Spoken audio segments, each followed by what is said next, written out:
자, 저번 시간에 이제 김수영에 대해서 뭐 자세히는 안 하고 이제 어느 정도 객관적인 이야기는 좀 드렸죠. 그래서 저번에 좀 설명을 드렸는데, 김수영은 정말 현대 시인 중에서 물론 이제 서정주 시인도 상당히 영향력이 있는 시인이지만 또 한 명을 이렇게 꼽으라고 하면 김수영이에요.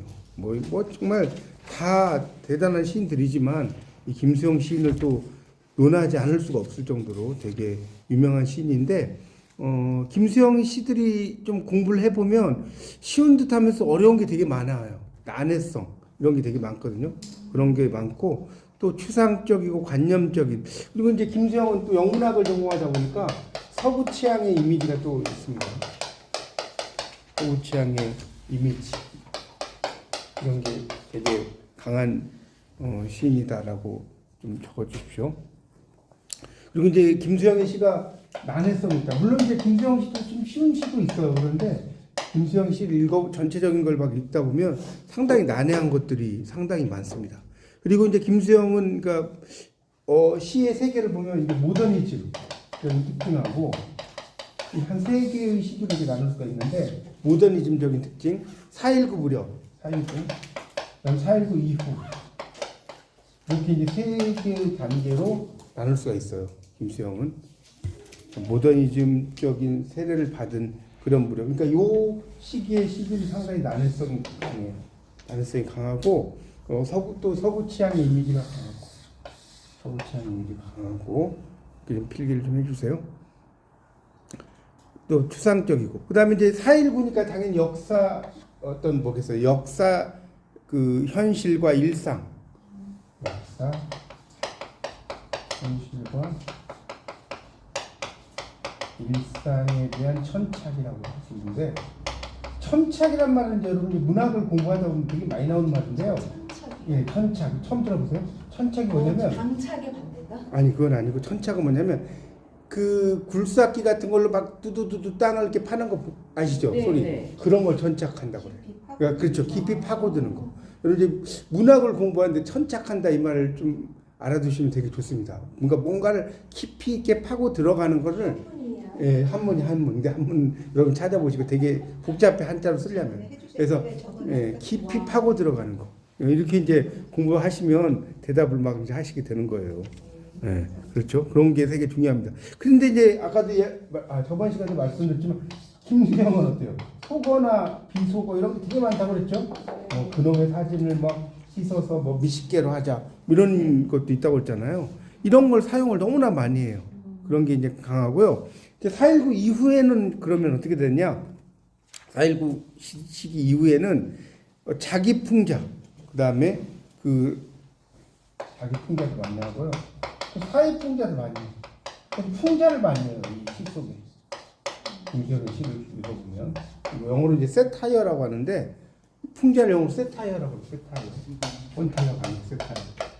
이 풍자를 쓰거든요. 세타이어는 알아두세요. 많이 나오는 용어니까. 그래서 이제 자기 풍자, 그 다음에 사회 풍자, 이런 것도 많고요. 그 다음에 뭐 다른 것도 있는데, 그것 정도만 이해하시면 될 것 같아요. 일단, 크게 특징을 이야기한다면, 모더니즘 시기는 난해성과 서구 취향, 그다음에 4.19 시기는 역사 현실, 천착, 그다음 속어 비속어, 4.19 이후는 자기 풍자와 사회 풍자, 이렇게 좀 정리하시면 핵심적인 이야기는 된다고 볼 수 있겠습니다. 그래서 이제 저번 주에 제가 이제 이야기를 작가 소개까지 쭉 설명을 좀 드렸었고요. 그다음에 이제 작품 세계의 특징 거기서부터 좀 보면 되겠죠. 263쪽. 그래서 김수영의 시는, 김수영은 뭐라고 그랬습니까? 참여시라고 그랬죠. 네. 참여시. 자, 저번 시간에 기억을 하신지 모르겠어요. 참여시가 뭐라고 그랬죠? 프랑스어로? 앙가주망? 영어로 인게이지먼트라고 그랬죠. 인게이지먼트를 불어로 읽으면 앙가주망입니다. 근데 보통 인게이지먼트라고는 절대로 안 써요. 여러분 이제 어떤 문학 공부 이렇게 하다 보면 정말 제가 말하는 거짓말 같죠.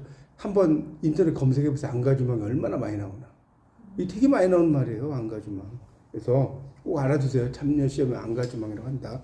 하여튼 그래서 이 작품 세계의 특징으로 263쪽으로 가면, 김수영의 초기 시는 거기 보세요. 찾으셨죠? 난해성의 시비에서, 그러니까 옳고 그름을 가리는 게 쉽잖아요. 차이롭지 못했다. 아까 제가 난해성 이야기했잖아요. 이 초기 시가 뭐냐? 모더니즘적인 계열의 시를 말해요. 그래서 한국의 궁핍한 가난한 현실과 밀착되지 못한 추상적 관념적 세계, 여기 밑줄 좀 치세요. 추상적 관념적 세계 인식 밑줄.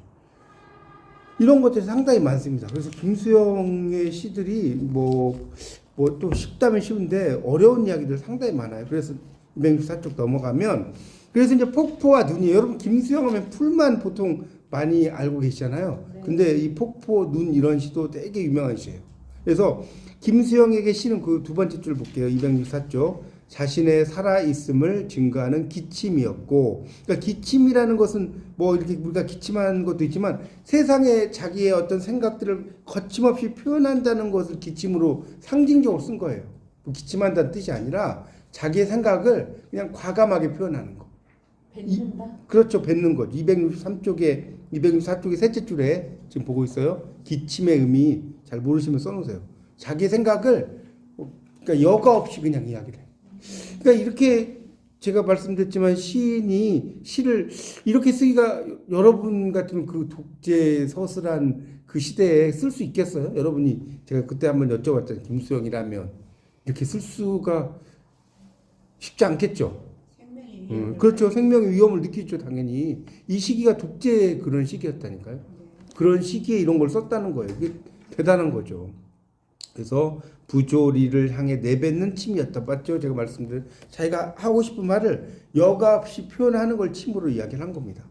그리고 아까도 이야기했지만 자신에 대한 풍자, 또 사회 풍자, 뭐 이런 이야기 나오죠. 그래서 김수영의 시가 하이데거의 말을, 이 하이데거는 존재론이라고 해서 존재론적인 생각을 많이 이야기한 사람이 하이데거예요. 뭐 하이데거가 상당히 어렵습니다. 공부를 해보면. 저도 대학원 다닐 때 막 하이데거 막 철학 공부 해봤는데 상당히 어려워요. 하여튼 뭐 나중에 관심 있는 분이 존재론적인 어떤 것들 이런 걸 많이 이야기한 철학자 정도, 독일의 철학자죠. 근데 신들이라든가 신 하나만이 자취를 감춰버린 것이 아니라 신이라는 광채까지도 사그라져 버린 현대라는 시대를 낱낱이 적발하는 동시에 구원하는 봉화. 그러니까 봉화라는 건 이제 그 하나의 뭡니까? 그 불시가 됐다는 거죠. 봉화라는 말은 불시가 됐다 이렇게 이해하시면 될 것 같습니다. 그러니까 봉화라는 게 한시에서는 전쟁이라는 상징을 나타내기도 해요. 봉화가 뭐 몇 년 동안 이어진다 이러면 전쟁을 의미하기도 합니다. 자, 그래서 이제 폭포라는 시가 있어요. 근데 김수영의 시는 조금 이거 들어가기 전에 좀 말씀드리면, 김수영의 시를 한마디로 말해라. 그럼 뭐냐? 자, 있는 그대로 말하는 걸 뭐라고 그래, 한자로? 있는 그대로 말하는 거 몰라? 직언이라고 합니다. 직언. 이 정도면 한자 쓸 줄 알죠? 바로 직자. 그냥 바로 그러니까 이게 이제 뭐냐? 직언을 좀 더 유식한 말로 쓰면 뭐냐? 얽매이지 않는 자유로. 말은 좀 이렇게 멋있게 쓰는 게 좋잖아요. 얽매이지 않는 자유로입니다. 이게 직언이에요, 직언. 직언을 한다는 것은 참 이게 어렵습니다. 여러분 맹자 같은 그 학자를 보면 맹자가 막 양양을 만나요. 그러니까 당신이 멀리서 나를, 제가 전에 한번 이야기했죠. 찾아왔어. 그러니까 우리나라를 이롭게 하기 위한 거 아니냐. 그러니까 왜 하필 왜 안께서는 이로움을 이야기합니까? 저에게는 오직 의로움만 있을 뿐입니다. 왕 앞에서 그런 말 한다는 건 목숨 걸고 하는 거예요. 왕이 그냥 죽여라 하면 끝나는 거 옛날에는 아시죠? 그러니까 되게 직언을 이렇게 김수영도 했다는 거죠. 그래서 두려움이나 망설임 없이, 거기다 좀 써놓으세요. 지금 뭐 제가 말로 할게요. 직언 그 밑에 두려움이나 망설임 없이 자신을 내던질 수 있는 용기. 이게 참 어려운 말. 두려움이나 망설임 없이 자신을 내던질 수 있는 용기. 뭐라고? 요즘에는 그런 분들이 없는 거. 그렇죠. 왜 그러냐면 이게 뭐 까딱 잘못하면 문제가 생길 수 있으니까. 그래서 김수영 시인이 대단한 거예요. 김수영은 이게 눈치를 안 봐요. 시를 보면 그 당시의 상황에 대해서. 하여튼 그래서 이 폭포라는 것이 이제 그런 거다. 보면 폭포는 고든 절벽을 무서운 기색도 없이 떨어진다. 이렇게 나왔죠. 그 다음에 또 쭉 가면 교정할 수 없는 물결이 떨어진다는 의미도 없이 주야 낮과 밤을 가리지 않고 계절도 가리지 않고 고매한 아주 고상한하고 똑같은 거예요. 고매하다는 거는 고상한 정신처럼 지기법을 쓴 거죠. 쉴 새 없이 떨어진다. 금자나도 인가도 보이지 않는 밤이 되면 폭포는 고든 소리를 내며 떨어진다. 고든 소리는 소리이다. 고든 소리는 고든 소리를 부른다. 그러니까 이런 게 다 직언한다는 거예요. 그리고 번개와 같이 떨어지는 물방울은 취할 순간조차 마음에 두지 않고 나타. 이건 나태라고 써놓으세요. 나태. 나타란 말이 좀 어려우면 나태는 알죠? 나태하다. 그거 똑같은 말이에요. 안정을 뒤집어 놓은 듯이 높이도 폭도 없이 떨어진다. 이거 보시면 알겠죠? 그러니까 자기의 그 폭포가 높은 곳, 낮은 곳에 딱 떨어지는 것처럼 자기의 말을 직언을 한다는 거예요. 그 독재에 대항해서. 뭐 그런 이야기입니다. 이런 내용들을 쭉 써놓은 거예요. 그 밑에 이제 막 여러 가지를 막 설명을 해놨는데 그런 내용으로 이제 이해를 하시면 됩니다. 이게 이제 그런 내용들에 대해서 쭉쭉 써놨어요. 뭐 나머지 좀 여러분 읽어보시고 이제 여기서 266쪽으로 좀 가볼게요. 266쪽. 266쪽에 가보면 이제 김수영은 또 하나 좀 이야기하고 싶은 게 그 어떤 그 비평문 같은 경우 중에 뭐가 있냐면 그 제가 이야기했는지 모르겠어요. 시어 침을 뱉어라. 이런 비평들도 있어요. 시어 침을 뱉어라. 대단하지 않습니까? 시어. 그러니까 김수영은 뭐 침 이런 거 있잖아요. 이런 말을 되게 많이 해요. 침이라는 게 이런 글잖아요. 속에 있는 걸 그냥 밖에 그 내뱉는 거 아닙니까? 그러니까 결국 이 침이라는 것도 직언. 이제 좀 감이 오죠. 김수영 씨에서 침이 나오면 다 직언이에요, 직언. 돌려서 이야기하지 않고 나는 바로 이야기해버리겠다. 그런 이야기죠. 그래서 이제 그런 내용이 있고요. 그래서 김수영의 시에서 이제 그런 그 내용들이 있다는 것 정도 쭉 읽어보시면 돼요. 그 뒤에 뭐 나오는 것들은 크게 뭐 중요한 이야기는 별로 없어요. 그러니까 그런 정도만 알고 이제 풀로 넘어가겠습니다. 풀. 이제 김수영의 시는요. 김수영의 시가 이제 여러 작품이 있어요. 그런데 김수영의 시 중에서 only one 하나만 골라라 하면 당연히 풀이에요. 여러분 풀이라는 작품은요 재밌는 게 예전에 젊은이 양지라는 혹시 옛날에 그 전두연도 나오고 그런 세대 아니에요, 여러분? 젊은이 양지가 있었죠. 거기에 보면 전두연이 풀이 눕는다라는 시 읊는 거는 기억나요? 기억 안 나요? 기억 안 나요? 그 나중에 유튜브나 이런 데 가보면 제가 한번 찾아볼게. 있어요, 진짜로. 풀이 눕는다. 저도 그때는 뭐 그냥 뭐 국문학도 공부도 안 하고 뭣도 모르고 그냥 했는 이제 공부를 봤는데 다시 이제 김수영을 알고 그걸 보니까 야, 이 다른 거예요. 그 어떤 불의에 타협하지 않는 젊은 양지가 그런 이야기 아니에요? 그렇죠? 그런 그 한 사람의 이야기인데 어쨌든 자 보세요. 267조. 그래서 김수영 요 이야기도 조금 할게요. 그래서 여러분 이제 김수영 문학관에 이제 저희가 한번 5월에 한번 가보려고 김수영 문학관이 있어요. 그 방학동에 있다고 제가 말씀드렸죠. 근데 김수영 문학관에 가면 가장 먼저 이렇게 화면에 나오는 게 뭔지 아세요? 풀이에요, 풀. 풀인데 되게 재밌는 게 뭐냐면 이게 풀이 화면에 있어. 근데 이렇게 사람이 영상을 밟잖아요. 그럼 풀이 좀 처음에 이렇게 세워져 있다가 이렇게 사람들이 가면 이게 누워져. 그렇게 돼 있어요. 그래서 야, 이 김수영 하면 대표시가 정말 풀이구나 라는 것을 알 수가 있는데 하여튼 그거는 이제 읽으면 설명드릴게요. 엄청 유명한 시예요. 그래서 이게 이제 여러분 풀이 눕는다가 이게 왜 유명하냐면 나중에 여러분이 4학년 2학기가 되면 뭘 배우냐면 현대 시론을 배울 거예요. 현대 시론에서 뭐가 나오냐? 김수영의 이 시 풀 가지고요. 풀 가지고 막 엄청 복잡하게 설명을 해. 뭐 짧게 설명하는 게 아니고. 하여튼 이제 그때 가서 또 알려드릴게요. 어쨌든 풀은 자 267쪽 볼게요. 불의의 교통사고. 이건 제가 이야기했죠. 인도로 차가 와가지고 죽었다고 48에 죽은 거예요. 그래서 시의 삶마저 빼앗긴 김수영의 유고작이. 이거 쓰고 죽은 거예요. 유고작. 이게 유고작이 돼버린 거예요. 그러니까 원래 더 살았으면 뭐 많이 썼겠죠. 하여튼 그런 이야기고요. 그러니까 풀이라는 것이 뭐냐? 이게 민초를 가리켜 민초의 삶 이런 것들을 가리킨다라고도 보통 풀은 이야기를 하거든요. 제가 그 이걸로 이제 김수영이 풀에 대해 김수영에 대해 쓴 논문 소논문이 좀 있는데 제가 시간 되면 그 톡방에다 올려드릴게요. 하나 김수영에 대해 쓴 게 있어요. 그러니까 하여튼 보세요. 제가 올려드릴게요. 어쨌든 그래서 김수영의 이제 그러니까 풀은 쉽게 말하면 뭐냐? 민초의 민초. 우리가 풀도 막 여러 가지 설명을 할 수가 있는데 민초란 말 들어봤죠? 민초들의 설명. 이 풀초자를 써가지고. 그 옛날에 저 군대 있을 때 막 그 잔디 밟아도 뿌리 뻗는 잔디풀처럼 뭐 이런 노래가 있거든요. 그러니까 밟아도 막 이게 밟아도 잔디풀은 뿌리를 뻗잖아요. 그 민초들의 삶이 그렇다는 거예요. 위에서 억압을 해도 강철군화라는 작품이 있어요. 영문학에서 잭 런던이라는 작가가 쓴. 이건 뭐 나중에 여러분이 뭐 인터넷 한번 찾아보세요. 자세히 이야기. 강철군화. 그러니까 위에서 막 이렇게 짓밟아도 민중들이 막 자기의 힘을 가하는 그런 게 이제 강철군화라는 작품이 있는데 어쨌든 여기서도 이제 그런 이야기죠.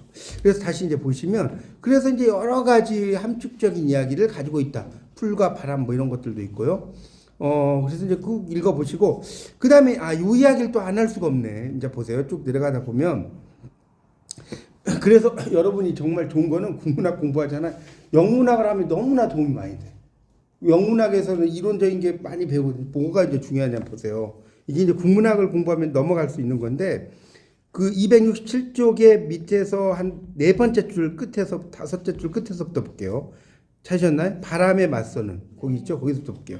풀이 시인 자신 사회에서 소외된 인간, 군상의 생명력, 존재의 자유, 정신 편력의 극점 뭐 여러 가지를 이야기하는데 이게 잘 빚어진 항아리 이렇게 나와요. 여러분 이 잘 빚어진 항아리 좀 설명 좀 할게요. 이 잘 빚어진 항아리가 영어로 뭐냐면 well wrought on. URN 이게 항아리고요. wrought가 이게 made의 뜻이야. made 알죠? 이거 고어라고 생각하시면 돼. 잘 만들어진 항아리. 그러면 여러분 잘 만들어진 항아리는 뭘 의미할까요? 잘 만들어진 항아리. 옛날에 그 황순원의 독 찢는 늙은이라는 작품도 있었는데 혹시 아세요? 몰라요? 황순원의 독 찢는 늙은이. 그래서 공부를 하다 보면 다양하게 연결되는 거예요. 이 작품도 나중에 한번 봐보세요. 황순원의 단편인데 정말 독을 찢는 늙은이가 있는데 우리가 볼 때는 좋은 것도 다 깨버려. 우리 그 항아리 같은 거 보면 그러지 않나요? 네. 좋은 거 같은데 다 깨.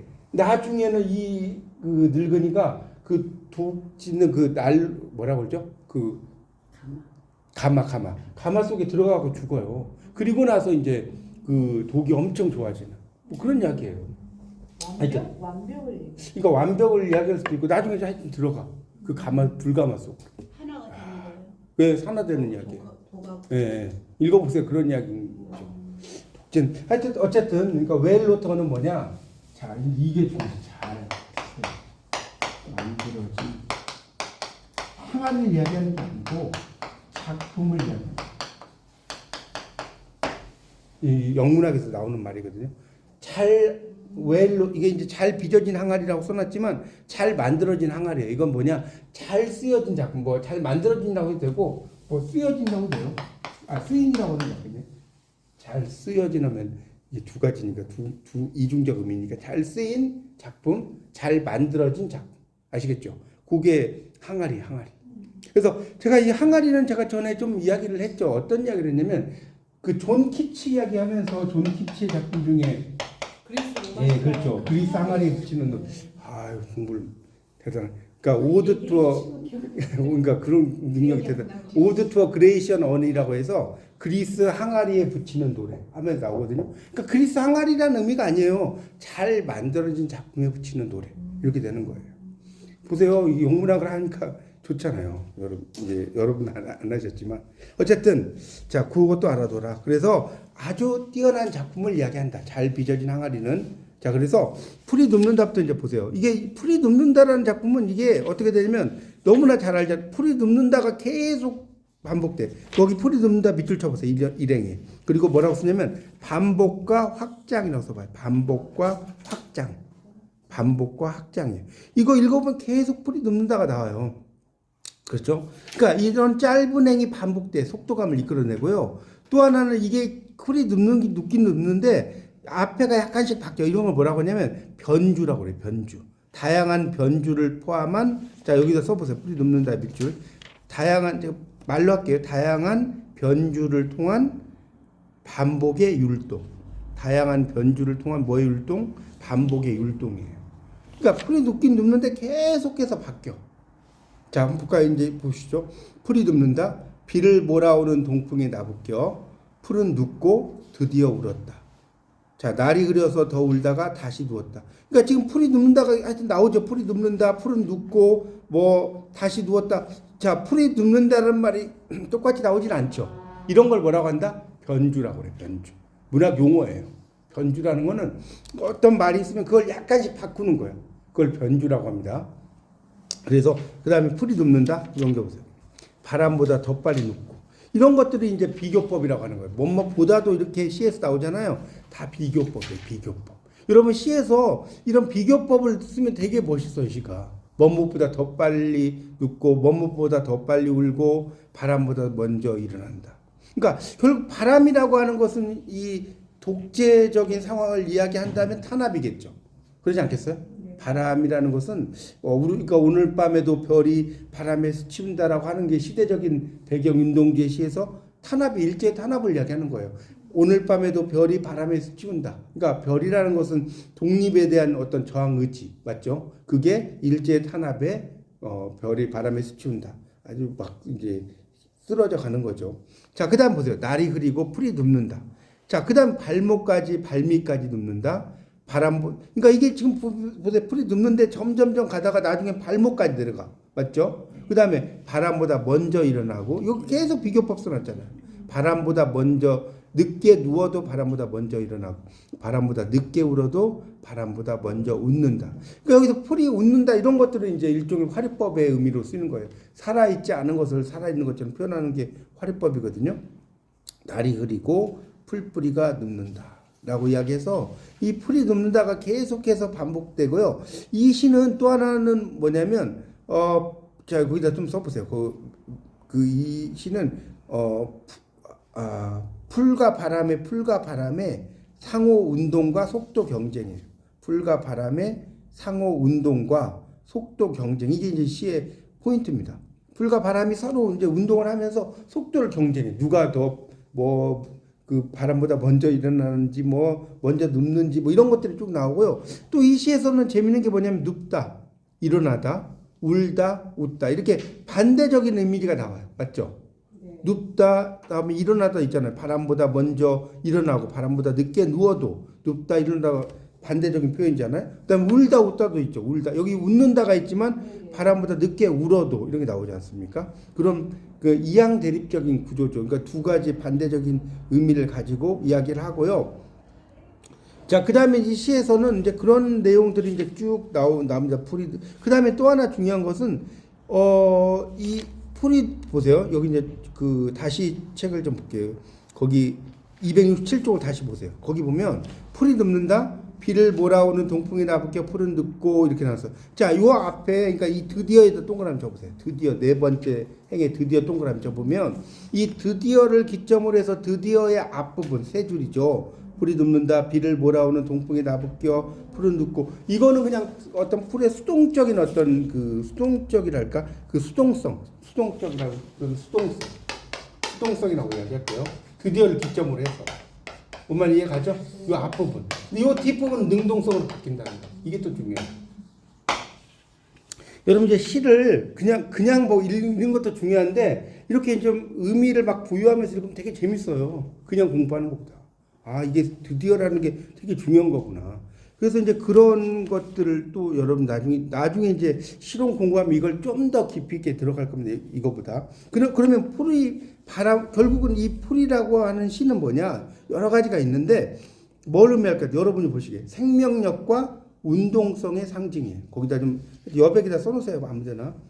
268, 269 여백에. 풀은 뭐냐? 풀 동그라미 해놓고 생명성과 운동성의 상징이죠. 풀은 생명력이 있고 운동성이 있다. 이렇게 볼 수가 있겠고요. 또 하나는 이 풀은 또 뭐냐? 새로운 존재 방식을 만들어내는 자유로운 존재. 이렇게 이야기할 수 있죠. 말로 하면 되겠죠? 새로운 존재 방식을 만들어내는 자유로운 존재라고 볼 수 있어요. 풀이라는 것은. 그렇게 이제 볼 수가 있습니다. 그러니까 결국은 이 풀이라는 시는 어떤 것을 이야기하느냐? 자, 하나 더 이야기해 볼게요. 풀이 바람으로부터 자유로움을 얻는 과정. 풀이 바람으로부터 자유로움을 얻는 과정. 자, 요 정도 이해하시면 이 시에 대해서 뭐 어느 정도 여러분이 지금 2학년 과정에서는 충분히 이해가 될 겁니다. 그래서 이제 여기 그 268쪽에 설명 쭉 나오는 거예요. 제가 이제 말씀을 드린 걸 좀 토대로 한번 보시면 좀 쉬울 겁니다. 268쪽 그 시 해설 있잖아요.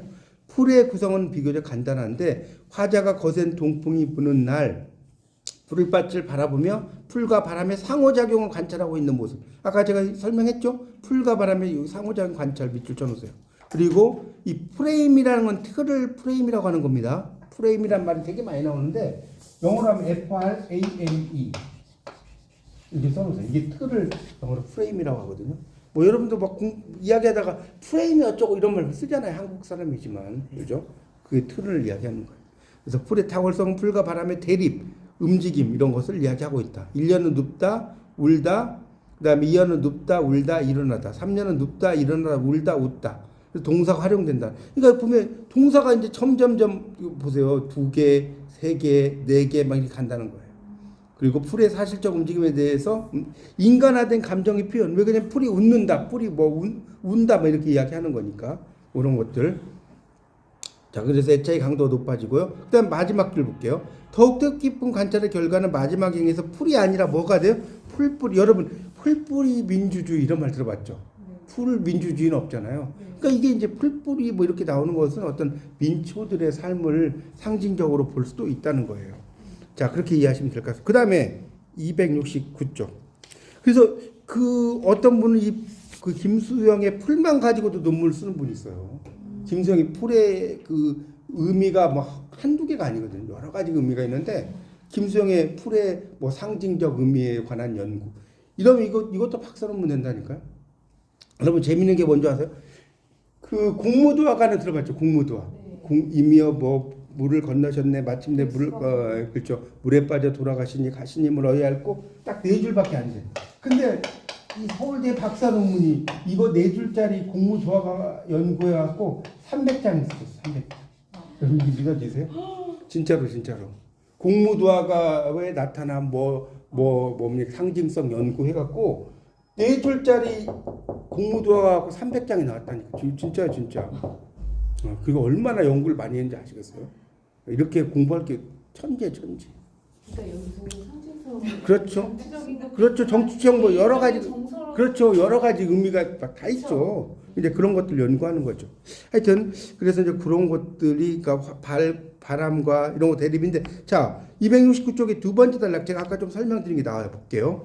자, 풀에 활성화되어 있는 형식과 내용의 폭은 폭넓은 보폭, 변주의 가능성. 변주는 이야기했죠. 의미가 조금씩 바뀌어가는 걸 변주라고 한다고 그랬고요. 그 다음에 이제 보세요. 제가 이제 아까 설명드린 게 나오는 첫째 동그라미 쳐봐요. 첫째. 풀은 민중, 바람은 독재 권력과 외. 이게 가장 일반적인 의미예요. 그죠? 거기 첫째 있잖아요. 첫째. 풀은 민중, 바람은 독재 권력. 이런 게 첫째고. 자, 그 밑으로 가보면 둘째 있어요. 둘째. 우리말이니까 보이죠?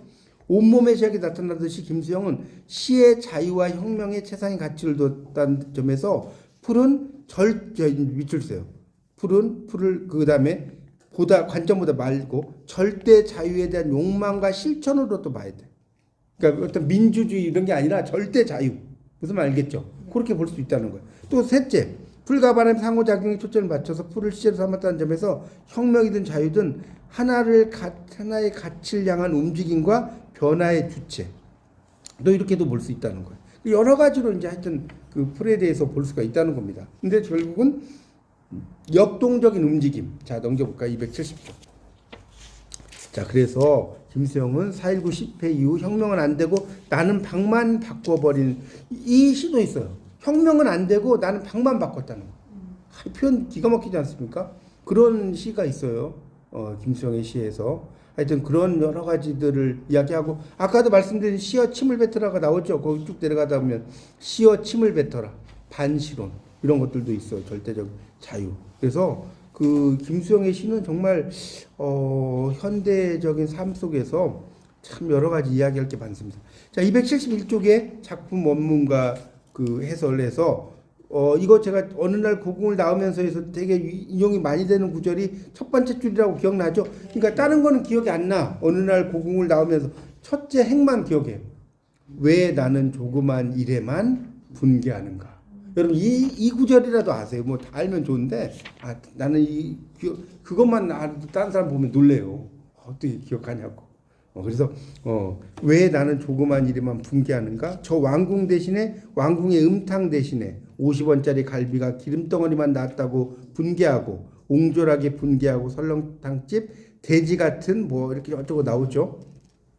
그래서 이제 이 시가 이제 그런 그 현대적인 어떤 그 뭐랄까요 내용들에 대해서 비판하는 이야기들이 상당히 많은데 이 시는 제가 전에 한번 이야기했죠. 뭐라고 그랬죠? 행간 걸침 기억나요?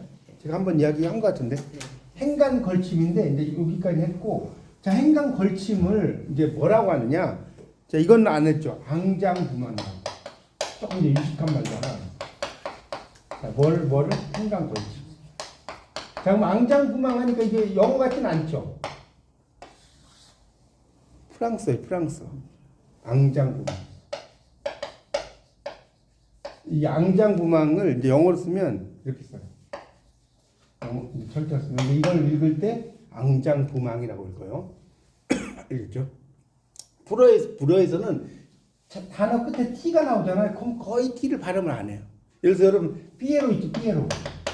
피에로를 이렇게 쓰거든요. 이 T 발음 안 되죠. 뭐 발레도 이게 T 발음 안 되죠. 부케, 신부 부케 있잖아요. 꽃다발. 이것도 T가 발음이 안 되죠. 이거 뭐 끝도 없어요. 쿠데타 할 때도 뭐 그렇고 이 끝에 나오는 T가 불어에서는 거의 발음이 안 됩니다. 일단 앙장부망 이거 뭐라고 한다? 행간 걸침. 요 용어도 뭐 행간 걸침을 뭐 불어로 뭐라고 하냐 이렇게 시험에 나오진 않아요. 근데 여러분이 국문학을 공부하면 앙장부망 정도는 알아야 돼요. 알겠죠? 그걸 행간 걸침 뭐냐? 행간 걸침 뭔지 볼게요. 272쪽에 두 번째 단락을 보면 설명드릴게요. 두 번째 단락을 보면 자 보세요. 첫째 줄 찾으셨죠? 아무래도 나는 비켜 서 있다. 절정 위에는 서 있지 않고. 자 여러분 일상적인 관점으로 본다면 절정 위에는 서 있지 않고를 이렇게 서 있지 다음에 않고를 밑으로 내리나요? 일반적으로 여러분 시를 쓴다면 안 내리죠. 그렇잖아요. 이런 걸 앙장부망, 행간 걸침이라고 하는 거. 그러니까 서 있지라고 해놓고 않고를 밑으로 내려보는 거. 행간 걸침 뭔지 좀 알겠어요? 그러니까 행간 걸침 이 정도에서 끊고 밑으로 내려와야 되는데 그냥 서 있지 않고를 그냥 바로 않고를 내려와 버려요. 보통 서 있지 않고 같은 경우는 같은 행에다 놓는 게 일반적이란 말이에요. 근데 그걸 밑으로 내려와서 행에 걸쳐놨다. 행간 걸침이라고 하는 겁니다. 자, 독특한 거예요. 이런 표현이. 앞만 해도 조금쯤 옆으로 비켜서 있다. 그리고 조금쯤 옆에 서 있는 것이 그다음 보통도 그냥 서 있는 것이 다음에 조금쯤 밑으로 내려와야 되는 거 아니에요? 일반적으로. 그러잖아요. 근데 조금쯤 하고 비겁한 것이라고 알고 있다. 이런 것을 우리가 안녕하세요. 앙장부망이라고 합니다. 좀 말이 어렵지만 알아두세요. 행간 걸침, 앙장부망. 272쪽을 지금 보고 있습니다. 그래서 이 김수영의 시에 여러분 행간 걸침 별로 안 들어봤었죠? 처음 들어봤죠? 이 김수영의 시에 나오는 거예요. 행간 걸침이라는 거. 그러니까 이게 제가 이야기했잖아요. 공부라는 거 하는 건 이렇게 여기 이제 시험을 위한 것도 물론 이제 공부가 중요하지만 이런 용어 가지고 시험에 나오진 않겠잖아요. 여러분 생각해 보세요. 그렇지만 아까 앙가주망, 그다음에 앙장부망 이런 건 여러분이 국문학을 내가 했다 하면 알고 계셔야 돼요. 그죠? 여러분이 뭐 1번에 2번에 3 이거 뭐 답 시험 잘 보려고만 공부하는 건 아니잖아요. 그렇죠? 그런 것도 중요합니다. 자, 그래서 하여튼 그러면 이제 여기서 중요한 거는 뭐 이제 다른 건 좀 건너뛰고 이 시는 뭐가 중요하냐 이게 되게 중요해요. 자, 이제 다른 건 좀 건너뛸게요. 자, 그 밑에다가 좀 써주시면 좋을 것 같아요. 그 272쪽에 뭐 위에 아래에다가 좀 써주시면 좋은데 이 시는 자 쓰세요.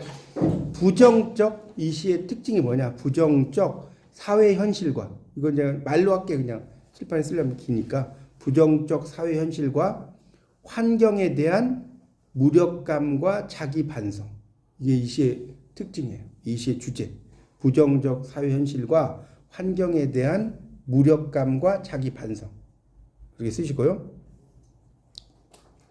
어렵지 않죠? 부정적 사회 현실이 부정적이잖아요. 거기에 대한 근데 난 할 수 있는 게 있어 없어요? 너 없잖아. 그냥 시 쓰는 거밖에 없단 말이에요. 그 무력감, 헬프리스니스. 자기 반성. 그다음에 또 하나는 소시민적 자아에 대한 풍자. 소시민적 자아에 대한 풍자. 나는 그냥 소시민일 뿐이야. 난 아무리 노력해봤자 소시민이야. 풍자. 세타이어라고 아까 이야기했죠. 또 하나는 여러분 생각해보세요.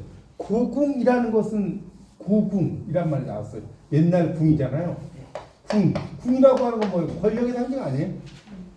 궁이라는 게 뭐 지금도 마찬가지지만 궁이라는 건 옛날 왕에 있는 곳이 궁 아닙니까? 지금보다 더 절대 권력 아니에요? 맞죠? 그러니까 고궁 여기서 이 시에서 이야기하는 건 뭐냐? 우리가 생각할 때는 고궁을 가니까 막 경치가 좋다 이런 의미가 아니에요. 김수영의 시에서는 고궁 쓰세요. 고궁이라는 권력의 장소에 대한 비판이에요. 고궁이라는 권력의 장소에 대한 비판. 자, 그렇게 쓰십시오. 고궁이라는 권력의 장소에 대한 비판. 하나만 더 쓰면 고백과 풍자를 통해 정직한 자기 폭로와 비판, 반성의 태도. 고백과 풍자를 통해서 정직한 자기 폭로와 비판, 반성의 태도. 쓰셨죠? 이렇게 이제 여러분이 써놓으시면 이제 이 시가 지금 여기 뭐 273쪽부터 엄청 길게 막 뭐 설명이 276쪽까지 막 설명이 되어 있는데 그게 이제 이 시에서 여러분이 이제 공부하실 때 핵심적인 이야기입니다. 이제 그런 걸 좀 알면 조금 읽어볼게요. 그런 맥락을 가지고 볼게요. 자, 272쪽의 밑에 제일 마지막 줄을 보겠습니다. 보세요. 이 시는 거기부터 자기에 대한 풍자와 반어적 현실에 대한 비판에 의해 지어지고 지배되고 있다. 풍자와 반어가 핵심 미학이 된 까닭을 이야기해서 자 이게 창작될 즈음의 사회 현실을 파악해야 된다. 자 이런 걸 이제 우리가 뭡니까? 여러분이 이제 문학 비평론에서도 공부하겠지만 그렇죠. 역사 전기 비평 지금 잘 말씀했어요. 그러니까 이걸 이제 우리가 내적이냐 외적이냐 이렇게 이야기했을 때 역사 전기 비평을 이야기하는 겁니다. 그렇죠? 그렇게 이제 이해하시면 돼요. 그래서 사회 현실을 보면 해방 이후에 국교가 단절된 상태에서 한국과 일본은 뭐 한일협정, 관계 정상화, 또 산업화를 위해서 경제적 협조를 구함과 동시에 강화를 통해 북한에 대한 우월성을 확보했다. 뭐 어쩌고 나오죠. 근데 그런 상황에서의 이제 어떤 그 당시의 시대에 대해서 비판하는 뭐 이야기들을 쭉 써놓은 겁니다. 뭐 쭉 읽어보시면 뭐 그런 내용들에 대한 이야기, 폭력적인 현실 비판, 뭐 이런 이야기들이 쭉 나오고 있습니다. 자 보세요. 제가 말씀드린 게 어디 나오냐면 274쪽의 두 번째 단락을 보겠습니다. 거기 보면 좀 나오는데 이때 주목할 사실은 자기 풍자가 고궁을 낳으면서 이루어졌다는 것이다. 고궁은 자 몰락한 조선 왕조의 유물이다. 맞죠? 왕을 정점으로 한 지배계급은 궁궐을 지음으로써 권력과 영화를 다지고자 했다. 그렇죠? 그래서 결국은 대응하지 못하고 식민화의 나라를 전락시켜서 권력의 중심지에서 밀려나서 이제는 여러분이 궁궐에 뭐 창덕궁 뭐 이런데 뭐 그런 왜 갑니까? 경치 이런 거 보고 되게 멋있다 야경 보고 뭐 그러죠. 여기에 물론 이제 권력의 어떤 장소이기도 하지만 그냥 그런 걸 보려고 가는 건 아니잖아요. 그렇죠? 우리가 이제 갈 때 야경도 보고 막 그런 거 가면 그 막 풍광, 운치 뭐 이런 걸 보러 가는 경우가 많지 않습니까? 그런 이야기예요. 그래서 대중의 탐방과 산책을 위해서 그래서 막 그 후원 그런 거 창덕궁 후원 가면 되게 멋지지 않나요? 뭐 그런 걸 이야기하는 거예요. 그냥 전시의 공간이다. 유원지밖에 안 된다는 거예요. 지금 현재는. 맞잖아요. 그래서 현재 지배계급에 대해서 무기력하며 수능적인 모습을 보였던 김수영의 비판은 고궁에 대한 비판의 의미도 갖게 된다. 뭐 이런 식으로 하면서 이제 어떤 권력에 대한 비판을 이 시에다가 써놨다는 거예요. 그런 내용으로 쭉 여러분이 한번 읽어보세요. 뭐 이거 다 제가 이야기할 수는 없고요. 자, 그 다음에 이제 또 하나가 이제 꽃을 통해 본 진리의 자유라는 시에서 꽃잎이라는 시가 또 하나 나왔습니다. 꽃잎. 꽃잎이라는 시는 이제 쭉 여러분 읽어보시고, 자, 277쪽을 볼게요. 김수영이 추구한 미와 진리에 대한 초점을 맞출 때 여러분 꽃하면 누가 유명해요? 꽃하면? 김춘수. 오늘 이제 김춘수 할 수 있으면 할 건데, 김춘수가 당연히 꽃은 존재 인식, 맞죠? 김춘수에게 꽃은 존재 인식이에요. 내가 그의 이름을 불러주기 전에는 하나의 몸짓에 지나지 않았는데 그의 이름을 불러줬을 때 나에게로 와서 꽃이 되었다. 되게 유명한 시잖아요. 근데 김수영에게는 이제 그런 존재 인식은 아니고 이제 꽃에서 이제 관련된 시가 있다. 자, 넘겨보세요. 여기서 이제 하나 또 불교적인 내용이 나와서 좀 설명을 드릴 게 있어요. 278쪽 넘기면 전체 줄부터 볼게요. 꽃은 생물학적으로 보면 생물의 생식행위를 맡고 있을 따름이다. 하지만 오랫동안 아름다움과 절정의 결정체, 다른 존재의 예비체로 간주되었다. 동양권에서는 자, 이 말이 중요해요. 염화미소, 밑줄 쳐서 염화미. 자, 이걸 이야기를 안 할 수가 없는데 여러분 염화미소라는 게 뭐냐? 염자는 좀 써놓으세요. 아마 잘 모르실 거예요. 이게 꺾을 염자예요. 꺾을 염. 화는 이게 빛날 화자인데 이게 빛날 화자가 옛날에는 꽃 화자의 의미로 쓰였어요. 여기서 빛난다는 뜻이 아니에요. 꽃 화자와 똑같아요. 꽃을 꺾어. 미소는 알겠죠? 미는 열다는 뜻이잖아요. 미소, 스마일 한다는 거. 그러면 염화미소의 뜻이 뭔지 아세요? 염화미소가 뭔 뜻이에요? 염화미소. 부처가 꽃을 들고 그렇죠. 부처가 꽃을 들고 있었는데, 근데 연꽃이 정확히 말하면 연꽃을 들고 있었는데, 그러면 누가 미소를 진 거예요? 부처가 미소를 졌다고요? 부처가 꽃을 들고 있었는데 그의 제자 가섭이 미소를 진 거예요. 가섭이라는 부처의 석가모니의 제자가 미소를 지었어요. 그러니까 여러분 이게 잘 알아두실 게 염화의 주체는 부처님이고 미소의 주체는 석가모니가 아니라 가섭이에요. 그거 알아서요. 염화미소, 염화시중도 있어요. 이제 꽃을 꺾어서 그 대중에게 보여줬다. 그런 것도 있고. 그러니까 이게 잘 모르겠다. 염화미소 이게 뭔 소리인지 모르겠다. 그러면 여러분 아주 많이 쓰는 말. 이 정도는 알죠. 진짜로. 뭐죠? 이심전심이에요. 이심전심. 이게 이심전심이 염화미소하고 뜻이 같아요. 이심전심을 영어로 뭐라고 하냐? 영어로 뭐라고 할 것 같아요? 자, 뭐가 통해? 텔레파시. 이게 텔레파시가 이심전심이에요. 같은 말이에요. 먼 마음. 말되죠.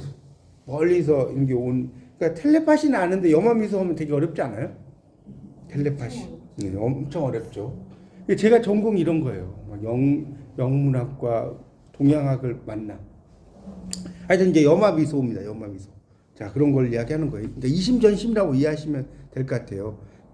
그래서 뭐 이게 교회 별전이란 말도 있고 여러 가지가 있는데 하여튼 진리의 깨우침을 상징하기도 했다. 김수영의 꽃에 이렇다는 거예요. 그래서 이 김수영의 꽃은 당연히 김수영은 참여 시인이기 때문에 그냥 찬탄의 대상이 아니라 거기다 좀 밑줄 좀 쳐놓으세요. 거기 278쪽 두 번째 줄 단락 첫째 줄에 맹목적인 찬탄 대상이 아니라 현실과 자기의 한계를 비추는 거울이요. 거울 동그라미. 거울은 반성하는 거예요.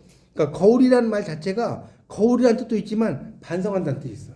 여러분 영어에 미러란 말 알죠? MIRROR. 이 미러를 사전을 찾아보시면 거울이라는 뜻도 있어. 근데 동사로 반성한다는 뜻이 있어요. 여러분 거울 보고 반성하죠. 나를 보면서. 그래서 그런 뜻이 있어요. 그런 게 이제 재밌는 거예요, 공부에.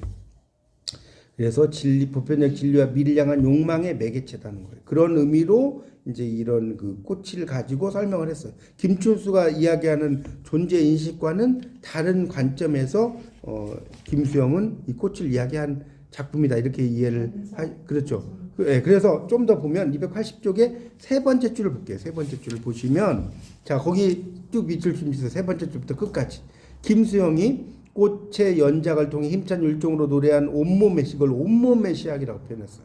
부패한 현실에 널린 죽음과 타락을 넘어서기 위한 순환과 균형의 모색이었고 현재화하기 위한 자유와 해방의 운동이었다. 이 말을 참 멋있게 써놨죠. 이제 마지막 시가 이제 사랑의 변주곡이라는 시가 또 있어요. 자, 이것도 아까 말씀드린 행걸침이에요. 근데 여기다 쓰세요. 이 시는 그냥 앙장부망이 아니라 써놓으세요. 의도적인 행걸침. 이렇게 써볼까요? 의도적인 행걸침. 그냥 행걸침이 아니라 그럼 의도적인 게 어떤 거냐 한번 볼까요? 봐야지 알잖아요. 자, 첫째 줄 볼게요. 욕망이여 입을 열어라. 그 속에서 사랑을 발견하겠다. 자, 여러분이 시인이시면 욕망이여 입을 열어라 하고 그 속에서를 밑으로 내리지 않겠어요? 여러분이 시를 쓴다면? 안 그래요? 여러분도 똑같이 쓸까요? 이렇게 쓰기 힘들죠? 그러니까 그 속에서 하고 사랑을 발견하겠다는 그 속에서를 그 다음행으로 내려오지 않겠어요? 그 속에서 이런 식으로. 그래서 도시의 끝에. 그러니까 이 시를 읽어보면 봐요. 또 내려가다 보면 강이 흐르고 강 건너에 사랑하는 하고 암흑이 있고 가고 그 밑에 또 내려왔죠. 무슨 말 이해 가세요? 그러니까 행간걸침이라는 것은 여기서 이렇게 내려가지 않아도 되는데 의도적으로 내린단 말이에요. 이런 걸 이제 행걸침이라고 하는 겁니다. 근데 이제 이 시는 재밌는 게 이 시에서 제일 많이 등장하는 단어가 뭐예요? 딱 보니까 사랑이에요, 사랑. 지금 봐요. 두 번째 줄에 사랑 나왔죠. 그다음 또 한 세 줄 내려가면 사랑하는, 또 두 줄 내려가면 사랑의 봉우리, 또 쭉 내려가면 사랑의 기차, 또 뭐 가지까지도 사랑이다. 사랑이 몇 번 나와요? 무려 5번 나오네. 그렇죠? 사랑이 그러니까 걔 뒤에도 있어. 그러니까 뒤에도 여기 지금 280쪽에서만 말씀드린 거예요. 그러니까 이렇게 사랑이 많아요. 제가 사랑에 대한 이야기는 좀 설명드렸죠. 한자에서 나왔다고 그랬죠. 안 했나요? 안 했어. 할 얘기 너무 많네. 사랑은 알려드릴게요. 생각할 사자에 헤아릴 양자예요. 제 강의 들으시면 아주 상식이 많아지실 거예요. 사랑이 뭐냐? 사랑이야, 사랑. 사랑은 너 없으면 네가 좋아서 못 살겠어 이런 뜻이 아니에요. 그 사람을 생각하고 그 사람에 대해서 헤아려 준다는 거예요. 멋지지 않나요? 그 사람을 생각을 하고 그러니까 너 없으면 죽고 뭐 손끝으로 원을 그려봐 그걸 뺀 만큼 널 사랑해 이런 게 아니라 정말 그 사람을 배려한다는 뜻이니까요. 그래서 통영 가면 사량도 있죠. 사량도라는 섬 알아요? 그게 사랑도예요, 사랑도. 사량이라는 거. 하여튼 이제 그런 의미입니다. 그래서 281쪽에 이제 좀 다른 거는 건너뛰고 세 번째 연애 복사시, 살구시, 곡감시 거기 세 개 동그라미 쳐봐요. 복사시, 살구시, 곡감시는 뭐냐? 작은 존재. 이게 복사시, 살구시, 곡감시가 크지 않잖아요. 작은 존재 써보세요. 또 왕성한 생명력의 가능성. 왕성한 생명력의 가능성 이런 것을 상징적으로 드러내고 있습니다. 자, 그래서 이제 거기 넘겨 보시면 282쪽을 보겠습니다. 자, 그래서 그 사랑의 변주곡 밑에 있죠. 1967년 2월에 창작된 사랑의 변주곡은 김수영의 지금 직후 유고시 형태로 독자들을 만났다. 이게 나오죠. 그래서 마지막 연애 거다로 끝나는 축축과 의지의 어미는 뭐뭐 할 거다. 한국 현대시와 독자들에게 남기는 유언처럼 들린다. 유언. 그래서 이 시에는 김수영이 더 나은 미래를 위해 싸운 혁명, 역사, 자유와 사랑의 항목들이 빠짐없이 들어있다. 자, 여기 밑줄 좀 치세요. 네 번째 줄부터 과연 다음에 이 시에는 거기 있죠. 김수영이 더 나은 282쪽 보고 있어요. 미래를 위해 평생 싸운 혁명과 역사, 자유와 사랑의 항목들이 빠짐없이 들어있다. 자, 그 다음 오른쪽으로 하겠습니다. 그래서 이 김수영은 사랑과 변주곡이라는 제목대로 자, 그 다음 밑줄 좀 치세요. 283쪽 첫째 줄. 사랑과 혁명의 비전이 환상적으로 통합된 세계를 노래하기 위해 다양한 미적 장치를 활용하고 있다. 거기다 밑줄 쫙 쳐놓으세요.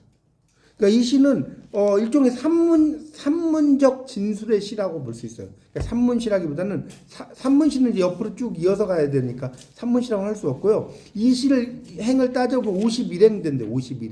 51행의 길이로 구성된 산문적 진술의 시. 이렇게 써놓으세요. 51행의 길이로 구성된 산문적 뭐라고요? 진술의 시. 진술한다는 거예요. 이렇게 볼 수가 있습니다. 그리고 또 하나는 아까 이야기했죠. 뭐라고 그래서 이 시는 행간 걸침 이런 게 되게 강해요. 그럼 왜 김수영은 행간 걸침을 하려고 했느냐? 탄력적 리듬 구성. 그러면 행간 걸침을 하면 어떤 효과가 있냐? 탄력적으로 리듬이 구성된대. 여기서 이쪽으로 가려고 하는 게 밑으로 내려가고 또 밑으로 옆으로 가려는 게 밑으로 내려가고 이런 것들이 있거든요. 그렇게 이제 절 수가 있고요. 그래서 이런 행간에 걸쳐서 전개되는 이런 게 뭐냐? 자, 그러면 행간 걸침을 왜 하느냐? 또 하나 더 이야기하면 연쇄적 이미지. 자, 보세요. 연쇄 반응은 들어봤죠? 연쇄 반응이란 말 쓰잖아요. 연쇄적 이미지가 강해집니다. 행간 걸침 왜 하느냐? 왜 한다? 연쇄적 이미지. 이런 게 강해진다는 거예요. 그리고 또 하나 아까 설명드린 뭐 했어요? 금방 탄력적 리듬 구성. 그리고 연쇄적인 이미지라는 거 하는 것이 이제 속도감 있게 전개돼. 그러면 지금 계속 사랑이 중요하다고 그랬잖아요. 연속돼. 그럼 뭐냐? 사랑의 뭐다? 지속성. 그 말 이해가세요? 사랑이라는 단어가 계속 나온단 말이에요. 사랑의 지속성. 이런 걸 보여줘요. 그래서 사랑이라는 단어가 반복적으로 사용되고 있다. 그렇게 이제 이해를 하시면 되겠습니다. 그래서 시가 나오고 나서 이거를 저기 분석한 건지 이게 다 논이 있었는데 그러니까 이거를 적용한 건지 아니 논이 있다기보다 김수영이 이제 뭐 이렇게 시에 대해서 이야기를 하진 않는데 이제 김수영의 시를 연구하는 사람들이 그러니까 원래 작가는 시를 쓸 때 뭐 이거는 이거다라고 이제 어떤 이론을 이야기는 잘 안 하죠. 후대 비평 그렇죠. 당연히 비평가들이 이제 김수영의 시를 가지고 이제 이러이러한 내용은 이런 의미다라고 다 비평을 하는 거예요. 그러니까 작가는 그러니까 우리가 저자의 죽음이란 말 제가 드렸죠. 저번에 안 했나? 저자의 죽음이란 말 나중에 이제 안 했어요. 이거 할 얘기 너무 많네. 저자의 죽음이 여기 놀랑 바르트가 이야기하는 건데요. 읽어보세요. 이거는 이 저자의 죽음이라는 걸 꼭 알아두셔야 돼요. 저자의 죽음이 뭐냐 했더니 작가가 죽은 거예요? 아니에요. 이런 뜻이 아니라 자 쓰세요. 저자의 죽음. 이거 되게 유명한 말입니다. 놀랑 바르트. 작가의 자 쓰세요. 작가의 손을 떠난 작품은 더 이상 작가의 몫이 아니다. 다시 작가의 손을 떠난 작품은 더 이상 작가의 몫이 아니다. 멋지지 않나요? 그러니까 이 저자의 죽음은요, 보세요. 이것도 이제 잘 모르는 분은 셰익스피어가 죽고 뭐 윤동주가 죽고 이런 뜻이 아니에요. 지금 이문열 작가가 살아있죠. 이문열 작가 안 죽었잖아요. 살아있잖아요. 이문열 작가의 손을 떠난 작품은 더 이상 이문열 작가의 몫이 아니라는 거예요. 그러니까 저자의 죽음을 글을 쓴 작가가 죽었다. 이건 너무나 당연한 초등학생도 아는 이야기고 그런 뜻이 아니라 작가의 손을 떠난 작품은 더 이상 작가의 몫이 아니야. 나는 이거를 이런 관점을 해석할 수 있어. 이런 걸 뭐라고 하냐? 나중에 이제 3학년 때 공부하시면 독자 반응 비평가. 난 이걸 이 관점으로 해석하고 싶어. 그러면 그게 답이 돼야 안 돼요? 되는 거예요. 그렇지 않나요? 나는 다른 사람은 이렇게 생각을 했어. 나는 근데 이런 관점. 근데 그냥 이야기하면 안 되고 근거를 제시해야지. 이러이러하니까 이렇다. 문학은 수학처럼 딱딱딱 떨어진 답은 있는 거 아니잖아요. 그걸 근거를 이제 여러분의 관점으로 제시하면 돼요. 그걸 독자 반응 비평이라고 합니다. 좀 연결되는 거 아시겠어요? 그러니까 이런 그 김수영에 대한 이야기들은 김수영이 뭐 살아 있을 때 뭐 이제 시를 썼겠지만 그것에 대해서 이제 후대 비평가들이 이제 막 연구를 하는 겁니다. 그 정도로 이해하시면 될 것 같아요. 그렇죠. 행간 걸침도 이제 그러니까 행간 걸침 그러니까 그 후대 비평가들 했는데 행간 걸침 한 거는 맞죠. 행간 걸침을 한 건 맞는데 이제 이런 의도를 어떤 의미로 행간 걸침을 했는지 이런 것들은 뭐 김수영이 제시는 안 했죠. 근데 보니까 이게 이런 의미를 갖고 있어. 아까 말씀드린 그렇죠. 이런 의미를 갖고 있어라는 것은 다 후대 비평가들이 탄력적으로 리듬을 구성을 했고 또 연쇄적 이미지가 속도 있게 전개되고 이런 것들도 이제 다 그 후대 비평가들이 연구를 하다 보면 나오잖아요. 그렇게 이해하시면 될 것 같습니다. 네.